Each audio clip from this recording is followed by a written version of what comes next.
Does human suffering mean that religion is a lie? Is the existence of pain proof that God doesn't exist? Find out in this two-part End of Atheism series on the question of suffering. We live in a world of enormous beauty, and for some, this is enough to believe in a God who created it. But others ask that if God really does exist, then good God, why does he let us suffer? After all, what did an innocent child do to become seriously ill? Why do so many people still die of hunger? Where is God in all this? Religion replies, saying that whilst it may be a tough pill to swallow, this life was never meant to be one where we don't face any hardship. Rather, it teaches that the hardship we do face is necessary for us to achieve the purpose of our lives. That is, to progress in the knowledge and love of our Creator, and to constantly be improving our moral character. In order to make progress in these two ideals, we need two things. 1. The free will to make our choices meaningful, and 2. Tests to prove our worth. So now let's think about suffering. When you look at suffering in all of its diverse types, it turns out that all suffering is actually a byproduct of these two essential elements we need to make life worth living. First, free will. The misuse of free will accounts for the vast majority of suffering in the world. Just take a look at all the wars in human history. Whilst many ask, why didn't God stop them? The real question is, why didn't man stop them? Then take a look at world hunger or poverty. We all know that there is more than enough food in the world, and yet many still starve. There is more than enough money in the world, and yet we ourselves create inequalities and poverty. The sad reality is that many people abuse the blessing of free will.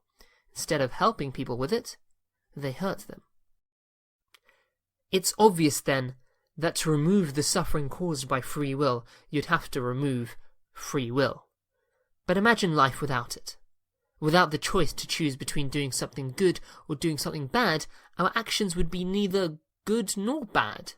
We would just be puppets on a string, going through whatever motions someone else has set out for us.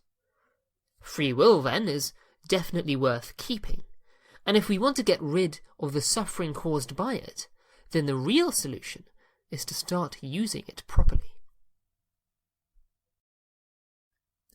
Now let's look at the suffering caused by things outside of our free will, like natural disasters, or congenital disease, or unavoidable illness. Or in other words, why do bad things happen to good people? But the thing is that religion doesn't teach us that the suffering in our life depends on how good we are as people.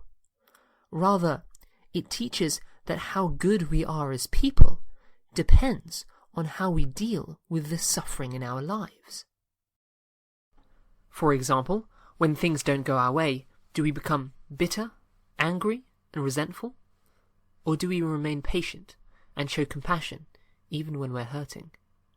When we see the suffering of others, do we ignore it and walk away?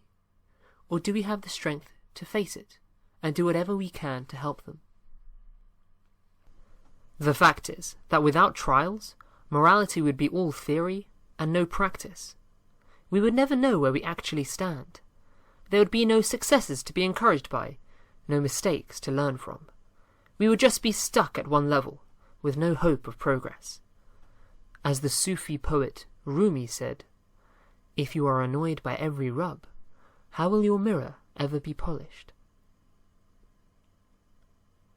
All suffering, whether it's from other people's actions or from natural phenomena, involves a loss in one form or the other, be it a loss of health, of wealth, or of a loved one.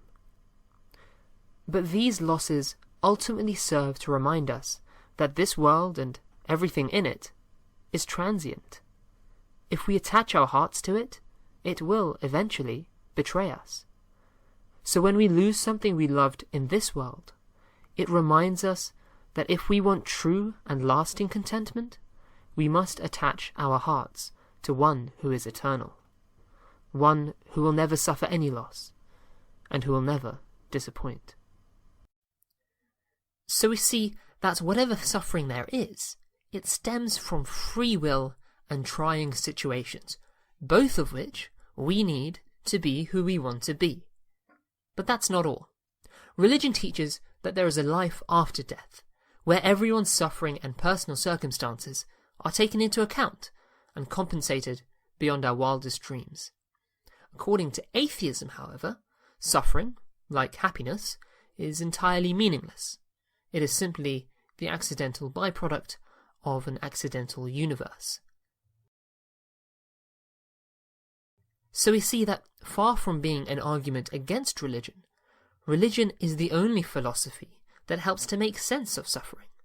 Either there is no God and suffering is as arbitrary as our whole existence, or there is a God, and our short-lived suffering is actually a blessing in disguise. Religion, then, teaches that suffering is not meaningless, but meaningful. And there is surely some solace in that.